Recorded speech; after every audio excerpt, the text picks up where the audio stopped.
হচ্ছে যেন আমার সাথে সাথে কেউ চলছে, এরকম সত্যি বলছি, এরকম মনে হচ্ছে। আমি হাঁটছি, হাঁটতে হাঁটতে পিছন থেকে যেন মনে হচ্ছে কেউ ইট পাটকেল ছুটছে, কিন্তু অ্যাকচুয়ালি কিন্তু আশেপাশে কেউ ছিল না। কিন্তু তাহলে ইট পাটকেলটা পড়ছে কোথা দিয়ে, আমি কিন্তু সত্যি তখনও বুঝতে পারিনি।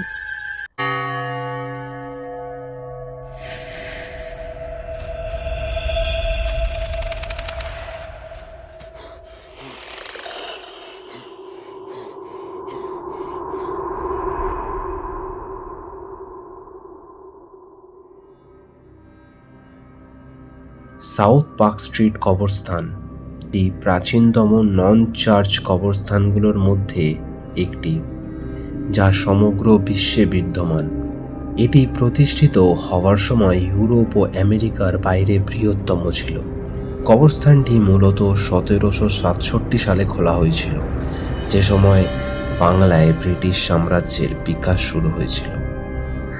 হ্যালো এভরিওয়ান, তোমাদের সকলকে স্বাগত জানাই আমাদের পাতালঘর স্টুডিওতে। আজ আমরা এসেছি এমন একটা জায়গায় যেটা কলকাতার মধ্যে খুবই কুখ্যাত একটি জায়গা। আর আশেপাশের হয়তো জায়গা দেখে বুঝতেই পারছো কোথায় এসছি আমি আজকে। তো এসছি আমি আজকে সাউথ পার্ক সেমেট্রিতে, যেটা আমাদের কলকাতায় রয়েছে। আর এটাকে অ্যাকচুয়ালি হন্টেড বলা হয় এই জায়গাটাকে। তো আজকে ওটাই আমরা এখানে দেখবো যে অ্যাকচুয়ালি এখানে কিছু আমাদের মানে আমরা কিছু অনুভব করতে পারছি কিনা। আমি অ্যাকচুয়ালি একা এসেছি, আমার সাথে কেউ নেই, ঠিক আছে? তো ওটাই দেখবো আজকে কিছু অনুভব এখানে করতে পারছি কিনা।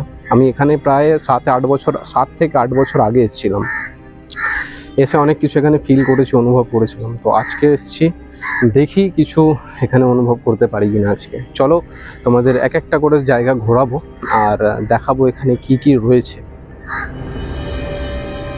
এটি নির্মাণ করা হয়েছিল কারণ পুরনো কবরস্থানটি পূর্ণ হয়ে যাচ্ছিল এবং অনেকগুলি মৃতদেহ গ্রহণ করেছিল সেই কবরস্থানটি। তখন এই পার্ক স্ট্রিট সেমিট্রি এলাকাটিকে বলা হতো কবরস্থানের রাস্তা। আপনি যদি এই কবরস্থানের চারপাশে তাকান, তাহলে বেশিরভাগ কবর বলে যে তারা কেবল তাদের 20 বা তার কম বয়সে মারা গিয়েছিল। তো এইটা হচ্ছে পার্ক স্ট্রিট সেমিট্রি। আর এখানে অনেক গ্রেভিয়ার্ডস রয়েছে, যেমন এইটা ধরো, এইটা যেমন একটা রয়েছে। হালকা আকাশে বৃষ্টিও পড়ছে।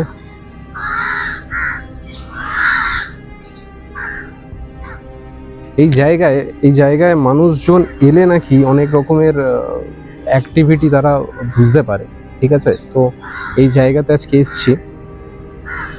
এই যে জায়গাটা দেখছো, আমি ওইখান থেকে গেলে আমি দেখাতে পারবো। এই জায়গাটায় আমি আগের বার কিছু একটা দেখেছিলাম। আমি ফটো ক্যাপচারে আমি করেছিলাম, যখন ফটো ক্যাপচার করেছিলাম তখন এই জায়গাটায় আমি দেখতে পেয়েছিলাম কিছু একটা, ঠিক আছে? তো এখানে আমি ওইসব ব্যাপারে নাম নেব না। আর যারা যারা এই জায়গায় আসছো, তারা অবশ্যই একটা জিনিস মাথায় রাখবে যে কেউ কিন্তু এখানে থুতু ফেলবে না, কেউ এখানে কারুর নাম নিয়ে কিছু ডাকবে না। আর এইখানে এমন একটা জায়গা, প্রত্যেকটা মুহূর্তে কেউ না কেউ হয়তো কারুর না কারুর পাশে রয়েছে। হয়তো আমার পাশেও হয়তো কেউ না কেউ রয়েছে। তো সেই জায়গা নিয়ে আমি এখন কিছু, এই জায়গাতে রয়েছে আমি সেই নিয়ে এখন কিছু বলতে চাই না, এরকম বুঝে নাও তোমরা। এইখানে রাস্তা হচ্ছে অনেক ইজি, অনেক মানে এইখানে এলে তোমরা বুঝতে পারবে প্রত্যেকটা জায়গায় রাস্তা করা আছে। একটু বৃষ্টি হচ্ছে বলে রাস্তার অবস্থা খুবই খারাপ হয়ে আছে, একটু স্লিপি হয়ে আছে রাস্তা। এইখানে যেমন এই দুজন বসে আছে, এখানে অনেকে আসে, এখানে নেশা টেশা করতেও আসে অনেকে। তো অবশ্যই এইসব করতে এখানে এসো না তোমরা। এইখানের এইসব গাছগুলো দেখেই মনে হচ্ছে কিছু একটা মানে মানে ভৌতিক একটা ফিল হচ্ছে এইখানে।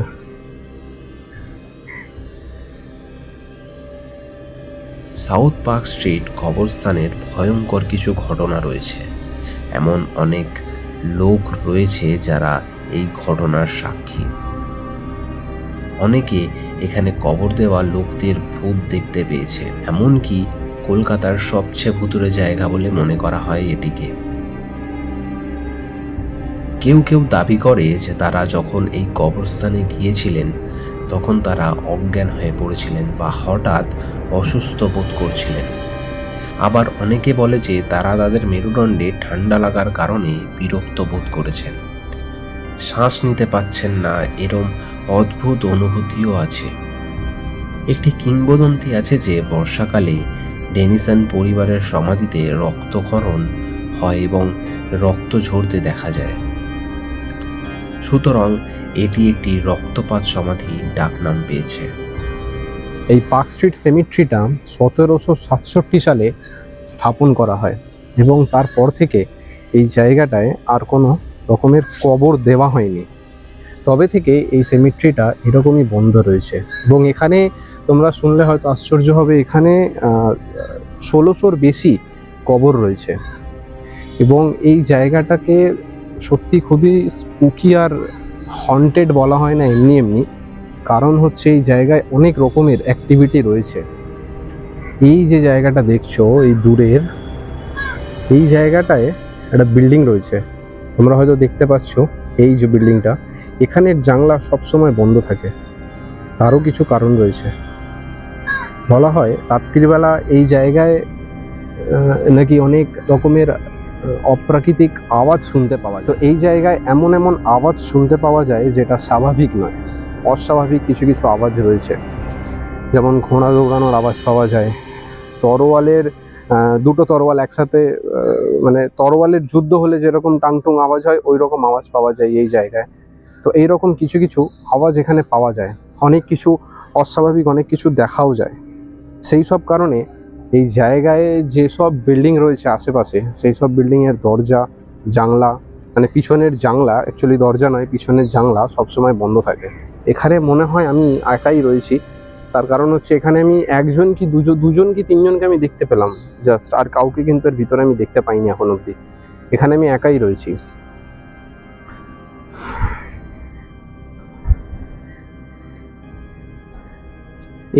এই গ্রেভিয়ার্ড রয়েছে একটা এখানে, এই একটা গ্রেভিয়ার্ড রয়েছে, এটা একটা বড় গ্রেভিয়ার্ড। এখানে মনে হয় 1 2 3 4 জনকে কবর দেওয়া হয়েছিল। এইখানে হয়তো 4 জনের কবর রয়েছে এখানে। জানি না কেন এর ভিতরে অস্বাভাবিক কিছু যেন ফিল হচ্ছে, মনে হচ্ছে যেন আমার সাথে সাথে কেউ চলছে, এরকম সত্যি বলছি এরকম মনে হচ্ছে। এই জায়গায় আমি আজ থেকে প্রায় 8 বছর আগে এসেছিলাম এবং আসার পর এরকম অনুভব করেছিলাম যে এরকম আমি হাঁটতে হাঁটতে পিছন থেকে যেন মনে হচ্ছে কেউ ইট পাটকেল ছুটছে, কিন্তু অ্যাকচুয়ালি কিন্তু আশেপাশে কেউ ছিল না। কিন্তু তাহলে ইট পাটকেলটা পড়ছে কোথা দিয়ে আমি কিন্তু সত্যি তখনও বুঝতে পারিনি। দেখো এই জায়গাটা হচ্ছে এমনই একটা জায়গা, দেখো এইখানে এই ফ্যাক্টরি, এখানে এটা একটা পার্কিং বা ফ্যাক্টরি বলতে পারো এটা, ঠিক আছে। তো এইখানে এমন একটা এই যে এক্সিট গেট, ডিরোজিও গেট, এইটা ডিরোজিও গেট এই জায়গাটার নাম, ঠিক আছে। তো এই জায়গাটায় একটা অদ্ভুত একটা কিরকম একটা গন্ধ ছাড়ছে এই জায়গাটা রাইট নাও, এখন এই মুহূর্তে একটা অদ্ভুত একটা গন্ধ ছাড়ছে, যে গন্ধর কোনো সোর্স নেই কিন্তু এখানে। এই জায়গাটায় এবার তোমাদের নিয়ে যাই, দেখো এটা হচ্ছে ডিরোজিওর কবর। এখানে ডিরোজিওকে কবর দেওয়া হয়েছিল এই জায়গাটা।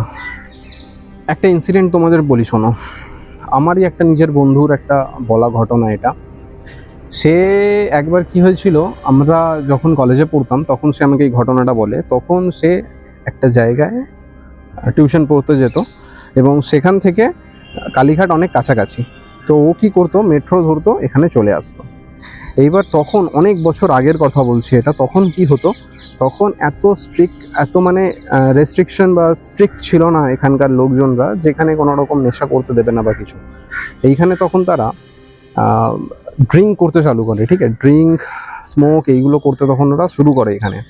এবং করতে করতে এতটাই নেশায় চুর হয়ে গেছিলো ওরা, তো ওরা কী করে, এখানে একটা জায়গায় টয়লেট করে দেয়, যার কারণে সেই মুহূর্তে বলেছে সেই মুহূর্তে নাকি ওর একটা কিছু একটা হাওয়া লেগেছে, মানে একটা ঠান্ডা বাতাস একটা লেগেছে ওর।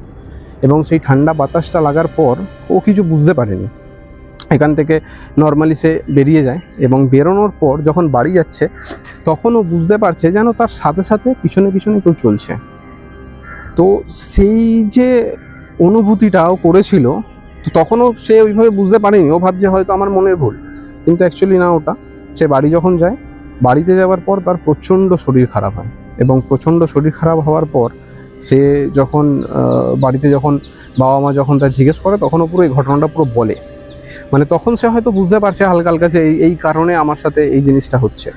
তো তখন সে হালকা হালকা বলার পর তখন ওর মা কী করে, একজন পণ্ডিতের কাছে নিয়ে যান এবং নিয়ে গিয়ে তাকে বলে যে তুমি এই যে জিনিসটা করেছো তোমার সাথে কেউ এসছে। তো তারপর সেই হাওয়া লাগার জন্য তার প্রচণ্ড শরীর খারাপ, জ্বর আর মাথা ধরে নেয় তারপর সেই পণ্ডিতের কাছে গিয়ে তারা সেই কিছু টুকটাক বা কিছু তন্ত্রমন্ত্রের দ্বারা সেই জিনিসটাকে ছাড়ায়। তোমরা যারাই এখানে আসো, কোনো দিন কেউ এখানে এসে কোনো রকম উল্টাসিধা কাজ করো না, কোনো রকমের থুতু বা টয়লেট কিছু করো না। এটা একটা খুব সুন্দর জায়গা, পবিত্র জায়গা। এই জায়গাটাকে কোনো রকমভাবে নোংরা করার চেষ্টা করো না, খুব সুন্দর জায়গা এটা। আর এখানে যারা যারা ঘুরতে আসো তারা নর্মালি ঘোরো ফেরো চলে যাও, কোনো কিছু নিয়ে ছেড়ছাড় করো না তোমরা এখানে। এই জায়গাটা যতটা সুন্দর ততটাই ভয়ঙ্কর। তো সবাইকে আমি অ্যালার্ট করব, সবাই নিজের মতো আসো, হালকা ফুলকাভাবে আসো, থাকো, ঘোরো ফেরো, বাড়ি চলে যাও। ডেনিসনরা সবাই এক সপ্তাহের মধ্যে এক অজানা কারণে মারা গেছিল পুরো পরিবার। এই কবরস্থানটি আপনি রাতে পরিদর্শন করতে পারবেন না, কারণ এটি জনসাধারণের জন্য বন্ধ করা হয়েছে। কেউ যদি মনে করে প্যারানর্মাল ইনভেস্টিগেশন করবে এখানে, সেই জিনিস করার জন্য অনুমতি নেই। আপনি যদি দিনের বেলায় পরিদর্শন করেন, আমি নিশ্চিত আপনি কিছু না কিছু অনুভব করবেন এখানে। আমি পুরোপুরি জায়গাটি শান্ত পেয়েছি, কিন্তু আমি অনুভব করেছি যেন আমার আশেপাশে কেউ না কেউ হয়তো রয়েছে। কখনো পায়ের আওয়াজ পাচ্ছি, কখনো মনে হচ্ছে কেউ যেন আমার কানের সামনে কেউ ফিস ফিস করে কিছু বলছে। কবরের পাথর পড়া এবং খুঁজে বের করা যে এখানে অনেক মানুষের খুব অল্প বয়সে মারা গেছে, তা হলো আমাদের একমাত্র ভারী অনুভূতি। অনেক শিশুও মারা গেছিল এবং তাদেরও কবর রয়েছে এখানে। তো তোমরা কি মনে করো এই পার্ক স্ট্রিট সেমিট্রিকে নিয়ে? কারা কারা গেছো, কতবার গেছো এই পার্ক স্ট্রিট সেমিট্রিতে? অবশ্যই কিন্তু আমাদের জানিও। তোমাদের যদি কোনো মতামত থাকে তো অবশ্যই কিন্তু কমেন্ট করতে ভুলো না। দেখা হবে তোমাদের সাথে পরের আরও একটা রহস্যময় এরকমই ভিডিওতে। আজকের মতো এই পর্যন্তই, দেখা হচ্ছে পরের ভিডিওতে। ততক্ষণ ভালো থাকো, সুস্থ থাকো এবং আমাদের সঙ্গে থাকো। ধন্যবাদ।